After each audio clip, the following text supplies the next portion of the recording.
Hello everyone, welcome to शिक्षा treasure. आज हम ज्योग्राफी क्लास 10th का पहला चैप्टर पढ़ेंगे, रिसोर्सेज एंड डेवलपमेंट। इससे पहले वीडियो में हमने इस चैप्टर के कुछ टॉपिक क्लियर किए थे। आज हम बचे हुए टॉपिक क्लियर करेंगे। तो हम एक बार देख लेते हैं आज हमें क्या क्या टॉपिक पढ़ने हैं। पहला है लैंड रिसोर्सेज, दूसरा है लैंड यूटिलाइजेशन, तीसरा है land use pattern in India, fourth one is land degradation and conservation measures, next one is soil as a resource, classification of soils, soil erosion and soil conservation। ये सारे हमारे topics हैं। इनमें जो important topic है हमें पढ़ना है मेनली ये वाला, soil as a resource, classification of soil, soil erosion, और ये जो ऊपर के टॉपिक है ये हमें पढ़ने, लेकिन इनमें बहुत थोड़ी थोड़ी चीजें हैं, हमें मेनली तो थोड़ा थोड़ा पढ़ना है। और जो लैंड यूटिलाइजेशन टॉपिक है उसमें सिर्फ आपको याद करना है जो उसमें दिया हुआ है आपकी बुक्स में, इसमें कुछ समझने वाली चीज नहीं है। तो इसमें हम पहला पढ़ेंगे लैंड रिसोर्स। लैंड रिसोर्स पढ़ना है, इसमें बहुत छोटा सा टॉपिक है, इसमें ज्यादा कुछ ध्यान नहीं रखना, बहुत छोटी छोटी बातें आपको अपने दिमाग में रखनी है। अगर पेपर में क्वेश्चन भी पूछे तो आप इजीली आंसर दे पाओ। तो लैंड रिसोर्स कैसे हैं? लैंड हमने कहा था रिसोर्स वो है जो हमारे यूज में आए, और आपको पता है लैंड तो बहुत सारी वेज में हमारे यूज में आता है। हम उस पर अपने हाउस बनाते हैं, प्ले ग्राउंड बनाते हैं, पार्क बनाते हैं, एग्रीकल्चर करते हैं, सारे काम में हम लैंड को यूज करते हैं। तो लैंड एक रिसोर्स है। इनकम भी इसी से हमारी आती है। अगर हम उस पर एग्रीकल्चर करते हैं तो हमारी इसी से इनकम आती है। इनकम भी हमारी इसी से आती है अगर इस पर हम एग्रीकल्चर करते हैं। अब बस आपको ये ध्यान रखना है कि हमारे इंडिया में जो लैंड है वो किस तरीके से, जो 43% एरिया है इंडिया का उसमें प्लेन है, वो एरिया प्लेन है, और 30% में जो है माउंटेन्स है, और 27% में प्लेटू है। बस आपको यही ध्यान रखना है, इसके अलावा इस टॉपिक में कुछ नहीं है। बस कई बार ये पूछ सकते हैं कैसे लैंड रिसोर्स में, ये पूछ सकते हैं कि लैंड कैसे डिस्ट्रीब्यूट है इंडिया में। तो बस आपको ये तीन चीज याद रखनी है और कुछ नहीं है इसमें। अब नेक्स्ट है land utilisation. Land utilisation topic में आपको ये पढ़ना, लैंड यूटिलाइजेशन टॉपिक में आपको पढ़ना है लैंड किन किन पर्पस में यूज होती है। तो आपकी बुक में 5 पर्पस दे रखे हैं, जैसे फॉरेस्ट में, एग्रीकल्चर में, हाउस और प्लॉट बनाने में। आपको सिर्फ ये अपनी बुक में से पढ़ना है, इसमें कुछ समझने वाली बात नहीं है, सिंपल सिंपल लैंग्वेज में लिखा हुआ है। अब हम पढ़ेंगे land use pattern in India की, इंडिया में लैंड का यूज कैसे होता है, उसका क्या पैटर्न है, उस टाइप में है। और कभी भी देखो लैंड यूज कैसे निर्भर करती है, क्या क्या फैक्टर पे निर्भर करती है, क्लाइमेट, वहाँ की टोपोग्राफी, ये सब पे करती है। क्यों?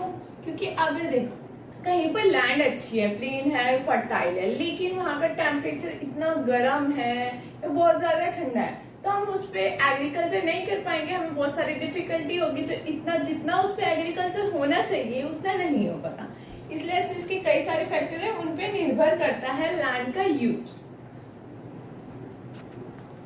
अब देखते हैं हमारे इंडिया का एरिया कितना है। हमारे इंडिया का एरिया है 3.28 मिलियन स्क्वायर किलोमीटर। ये आपने क्लास 9th में भी अपने पहले में पढ़ा है, और ये आपको याद भी होगा, इससे पहले भी आपने पढ़ चुका है।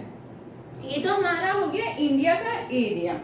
उसके बाद करते हैं कि हमारे जो हरियाणा और पंजाब, मेनली ये 2 स्टेट हैं, इसका 80% जो लैंड है वो मेनली एग्रीकल्चर के लिए यूज किया जाता है।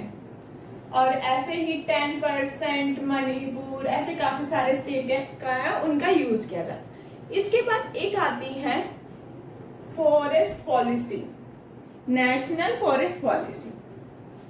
अभी नेशनल फॉरेस्ट पॉलिसी के अंदर क्या होता है ये बस थोड़ा सा आपको ध्यान रखना है। और ये कब की पॉलिसी है? ये पॉलिसी है 1952।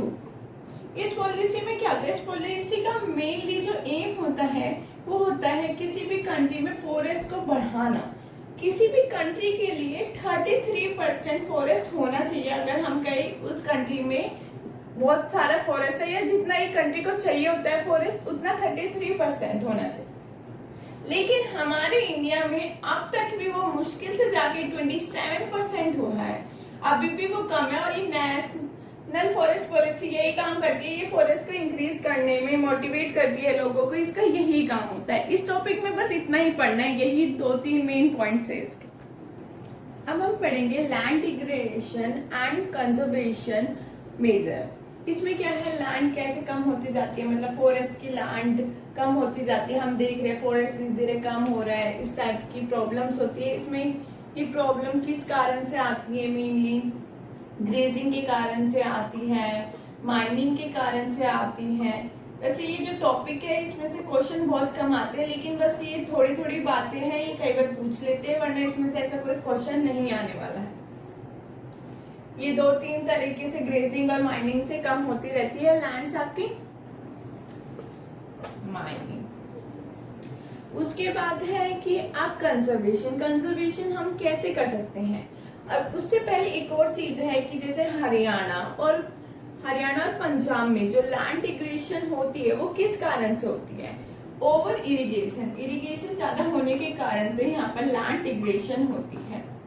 यहाँ पर ज्यादा इरिगेशन होती है, उससे लैंड डिग्रेड हो जाती है। ऐसे ही कई और आपकी बुक्स में एग्जाम्पल है, जैसे मध्य प्रदेश, महाराष्ट्र, गुजरात, राजस्थान में ओवर ग्रेजिंग के कारण होती है, कहीं पर माइनिंग के कारण होती है लैंड डिग्रेड। अब हम अपनी लैंड को कंजर्व कैसे कर सकते हैं। हम क्या कर सकते हैं, प्लांट उगा सकते हैं, अफॉरेस्टेशन कर सकते हैं, ट्रीज उगा सकते हैं, प्लांट ट्रीज, उसमें अफॉरेस्टेशन कर सकते हैं हम। उसके बाद हम सैंड ड्यून्स पे हम प्लांट्स उगा सकते हैं, उससे सैंड नहीं उड़ेगी, वहीं पर हो जाएगी, क्योंकि प्लांट जो है अपने रूट में जो सैंड के पार्टिकल को रोक लेता है तो उड़ने नहीं देता। हम जो हमारा वेस्ट है उसकी प्रॉपर मैनेजमेंट करके सैंड में डाले, या जो भी फेंकना है उसकी प्रॉपर मैनेजमेंट करें, माइनिंग रिड्यूस करें। ये सब वे है जिससे हमारी लैंड डिग्रेड होने से बच सकती है। ये कुछ मेथड्स है इसके। मैंने ये दोनों टॉपिक एक साथ इसलिए लिख दिया है क्योंकि सॉइल एज अ रिसोर्स बहुत छोटा टॉपिक है। अब सॉइल रिसोर्स क्यों है, क्योंकि ये हमें प्लांट्स को उगाने में मीडियम प्रोवाइड करती है, उस पे सॉइल की वजह से ही हम प्लांट उगा पाते हैं, उनकी ग्रोथ अच्छी होती है। उसके बाद 1 सेंटीमीटर सॉइल बहुत ज्यादा ईयर लेती है, काफी मैनी ईयर्स लेती है बनने में, बहुत टाइम लेती है थोड़ी सी सॉइल की लेयर बनने के लिए। और सॉइल का यूज भी कई फैक्टर पे निर्भर करता है। पहला फैक्टर होता है उसकी एज, उसका टेक्सचर, उसका कलर, उसकी मॉइस्चर कैपेसिटी। ऐसे ही काफी सारे फैक्टर्स हैं जिस पे सॉइल निर्भर करती है अपने यूज के लिए। अब हम क्लासिफिकेशन ऑफ रिसोर्स में पहले सॉइल की टाइप पढ़ेंगे, एलुवियल सॉइल। इसका अधिकतर क्वेश्चन आता है 5 नंबर में, तो इसके 5 पॉइंट तो आपको पता ही होना चाहिए। पहली बात, ये सबसे ज्यादा वाइडली स्प्रेड है, सबसे ज्यादा मिलती है अपने, अगर इंडिया में देखें तो सबसे ज्यादा एलुवियल सॉइल है। दूसरा है, it is made up of deposit by 3 important river. Important river है हमारी इंडस, गंगा और ब्रह्मपुत्र। तीसरा पॉइंट है, consist of sand, silt and clay. इसके अंदर सैंड होती है, सिल्ट होती है और क्ले होती है, इन तीनों चीजों से मिलके बनती है, और ये सबसे ज्यादा फर्टाइल होती है। नेक्स्ट है, इसकी 2 एलुवियल सॉइल में भी क्लासिफिकेशन होती है, एक होती है खादर, दूसरी होती है भांगर। खादर जो होती है वो न्यू एलुवियल सॉइल होती है, और भांगर जो होती है ओल्ड एलुवियल सॉइल होती है। हम खादर और भांगर में अभी डिफरेंस करेंगे क्योंकि इसका भी 3 नंबर का क्वेश्चन आता है। उसके बाद है, ये मेनली कहाँ कहाँ मिलती है, और भी जगह है, पंजाब, हरियाणा, यूपी और काफी सारी जगह पे एलुवियल सॉइल मिलती है। अब हम खादर और भांगर में डिफरेंस करेंगे। जो खादर होती है वो न्यू एलुवियल सॉइल होती है, जो भांगर होती है वो ओल्ड एलुवियल सॉइल होती है।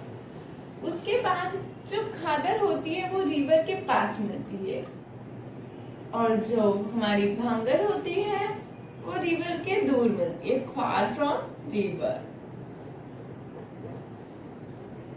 अब खादर होती है न्यू एल्यूवियल सॉइल, तो इसमें कोई कंकर पेबल्स नहीं होते, लेकिन भांगर पुरानी होती है और रिवर से दूर होती है, तो ये कंटेन करती है कंकर अपने अंदर।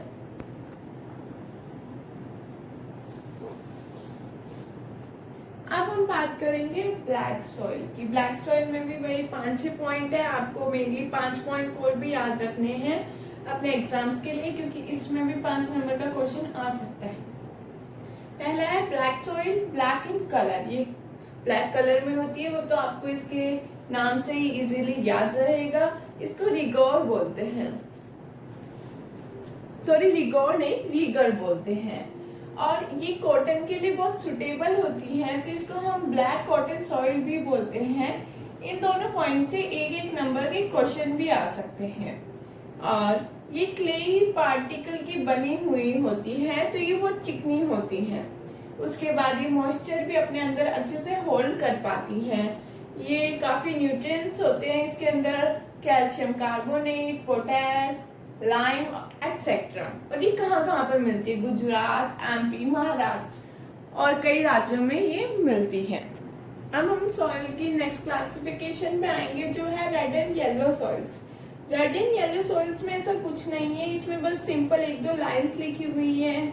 Red soil developed on crystalline igneous rocks in area of low rainfall in eastern and southern part of Deccan Plateau। इसमें 2-3 लाइनें, इसमें कुछ वैसा नहीं है समझने का। अब है लैटराइट सॉइल। इसमें आता है 1 नंबर का क्वेश्चन आ सकता है कि लैटराइट किस वर्ड से निकला है, तो एक लैटेंट वर्ड से निकला है जो होता है लेटर। लेटर का मतलब होता है ब्रिक, तो कई बार पूछ लेते हैं लेटर का मतलब क्या होता है। हमने अभी ब्लैक सॉइल पढ़ी थी, तो ब्लैक सॉइल में से एक और क्वेश्चन आ सकता है कि ऐसी कौन सी सॉइल है जो गर्मियों में क्रैक्स डेवलप करती है, तो उसका आंसर होगा ब्लैक सॉइल। ये भी कई बार 1 नंबर का क्वेश्चन आ जाता है। फिर लैटराइट सॉइल जो है, इसकी फॉर्मेशन ये डेवलप होती है ट्रॉपिकल और सब ट्रॉपिकल इन्वायरमेंट में, वेट और ड्राई इन्वायरमेंट में, ये दोनों में ही होती है, सब ट्रॉपिकल। और ये एसिडिक नेचर में होती है, बहुत डीप होती है। इसका एसिडिक नेचर इसलिए होता है क्योंकि ये 6 pH से कम होती है, और इसमें न्यूट्रिशन भी कम होते हैं। ये मेनली मिलती है महाराष्ट्र, उड़ीसा और काफी सारे स्टेट्स में ये मिलती है। ये उसके लैटराइट सॉइल्स के स्टेट्स है, और ऐसा कोई स्टेट नहीं है जिसमें ये पूरी तरह मिलती है, कहीं कहीं मिलती है। इसमें ह्यूमस भी होता है, ये एवरग्रीन फॉरेस्ट को भी सपोर्ट करती है। ये इसके कुछ बातें हैं जो आपको याद रखनी है। इनमें क्वेश्चन पूछने की चांसेस कम है, लेकिन 1-1 नंबर के क्वेश्चन तो कहीं से भी आ सकते हैं आपके पेपर में। अब हम पढ़ेंगे एरिड सॉइल में। एरिड सॉइल का कलर जो होता है वो रेड टू ब्राउन किसी भी शेड में मिल सकता है। जरूरी नहीं है कि वो हर बारी ब्राउन कलर में मिले आपको, और ये भी जरूरी नहीं है कि वो हर बारी आपको रेड कलर में मिले। एरिड सॉइल जो होती है वो सैंडी इन स्ट्रक्चर होती है और सैलाइन इन नेचर होती है। कौन सी? Arid soil, saline in nature. ये इसके पॉइंट्स हैं, नेचर, और इसमें लैक ऑफ ह्यूमस होता है। ये मॉइस्चर भी होल्ड नहीं कर पाती है, इसके अंदर मॉइस्चर होल्ड करने की कैपेसिटी बहुत ही कम होती है। ये जो एरिड सॉइल है वो मेनली ड्राई क्लाइमेट में मिलती है, वहां पर इवेपोरेशन कम होती है, इसलिए वो लैक ऑफ ह्यूमस और मॉइस्चर कम होते हैं। इस सॉइल में कंकर भी कंटेन होते हैं, और ये सॉइल मेनली हमारी राजस्थान में ही मिलती है। राजस्थान इसका इम्पोर्टेंट एग्जाम्पल है इस सॉइल का, एरिड सॉइल का। इसमें यही इसके 5-6 एग्जाम मतलब पॉइंट्स हैं जो आपको एरिड सॉइल में याद रखने हैं। अब हम नेक्स्ट सॉइल के बारे में पढ़ें। अब हम पढ़ेंगे फॉरेन सॉइल के बारे में। जो फॉरेस्ट सॉइल होती है वो हिली एरिया में मिलती है। इसमें लो ह्यूमस होता है, ह्यूमस भी इसमें कम होता है। और they are loamy and silty in valley side and cross green upper slopes. ये लूमी और स्लीटी होती है, ये मेनली मिलती है hilly area. Hilly area means HP, और जो भी हिली एरिया के स्टेट्स होते हैं उन सब में हमें फॉरेस्ट सॉइल मिलती है। HP, Jammu Kashmir and Uttarakhand. जम्मू कश्मीर अब डिवाइड हो चुका है, तो आपके मैप में भी डिफरेंस होगा, लद्दाख और उसमें डिवाइड है, इसलिए अब आपको पूरे जम्मू कश्मीर मैप में नहीं दिखेगा, तो आप कंफ्यूज ना हो। और ये एसिडिक भी होती है नेचर में। ये इसका एक और पॉइंट है, इसके मेनली हमारे 4 पॉइंट ही हैं। अब हम लास्ट टॉपिक पढ़ेंगे जो है soil erosion and soil conservation. Soil erosion क्या होती है? Removal of top layer of soil is known as soil erosion with the help of rain water and other factor। मतलब जिसकी मतलब सॉइल इरोजन मतलब होती है जब हमारी सॉइल एक जगह से दूसरी जगह डिस्प्लेस हो जाती है, वहां से कम हो जाती है विंड वाटर की मदद से। सॉइल इरोजन के कुछ टाइप कह सकते हैं हम। विंड इरोजन जो विंड की मदद से हो, वाटर इरोजन जो वाटर की मदद से हो। वाटर इरोजन को हम सीप इरोजन भी कहते हैं। ये भी कई बार पूछ सकते हैं इस इरोजन को क्या कहते हैं, और ये आपको पता भी होना चाहिए क्योंकि आपके बुक में सीप इरोजन ही लिखा हुआ है, वाटर इरोजन नहीं है। ये तो हो गया। उसके बाद इसमें कुछ टर्म्स हैं, वो भी आपको पढ़नी है। पहली है गुलीज। गुलीज मतलब क्या होता है? जब हमारा वाटर क्ले सॉइल को कट करता है और उसमें डीप चैनल्स बना देता है, उसी को हम कहते हैं गुलीज। तो it means the running water cuts through the clay soil and makes deep channel as gullies. उसके बाद आता है बैड लैंड।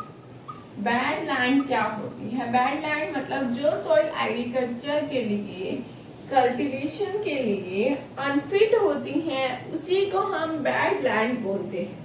और चंबल में जो बेसिन होते हैं उन्हें हम रेवाइन्स बोलते हैं, रेविन्स। ये इसमें है। उसके बाद सीट इरोजन। उसके बाद हम पढ़ेंगे सॉइल कंजर्वेशन। हम सॉइल को कंजर्व कैसे कर सकते हैं? सॉइल को कंजर्व करने की कुछ स्टेप है। उससे पहले जो हमने टर्म्स पढ़ी थी वो आपके एक नंबर के क्वेश्चन में आ सकती है, तो उसकी डेफिनेशन आपको याद रखनी पड़ेगी। हम कंजर्व कैसे कर सकते हैं? जो बहुत ज्यादा सैंडी एरिया है वहां पर ट्रीज उगा सकते हैं हम। ये थोड़ा थोड़ा लैंड कंजर्वेशन से मिलता है लेकिन सेम नहीं है। हम स्ट्रिप क्रॉपिंग कर सकते हैं, टेरेस फार्मिंग कर सकते हैं। ये कुछ मेथड्स है जिसकी मदद से हम अपनी सॉइल को कंजर्व कर सकते हैं। यही 2-3 मेथड आपको पता होना चाहिए कि कौन कौन से मेथड है जिसकी मदद से हम अपनी सॉइल को कंजर्व कर सकते हैं। इस चैप्टर में बस इतना ही है और कुछ नहीं है। हम शेल्टर फार्मिंग कर सकते हैं, शेल्टर बेड्स कर सकते हैं। ये भी एक तरह से ये ट्रीज लगाने का ही तरीका है। ये सारे उसके ये आपने पहले पढ़ चुके हैं। ये सब इसके मेथड है जिससे हम अपनी सॉइल को कंजर्व कर सकते हैं। हमने इस चैप्टर के सारे टॉपिक आज क्लियर कर लिए हैं स्टार्टिंग से अब तक के। अगर आपको इन टॉपिक्स में कोई भी डाउट हो तो आप कमेंट बॉक्स में लिख सकते हैं। अगर आपको ये वीडियो अच्छी लगे तो इसे लाइक करें और चैनल को सब्सक्राइब करना ना भूलें। Thank you.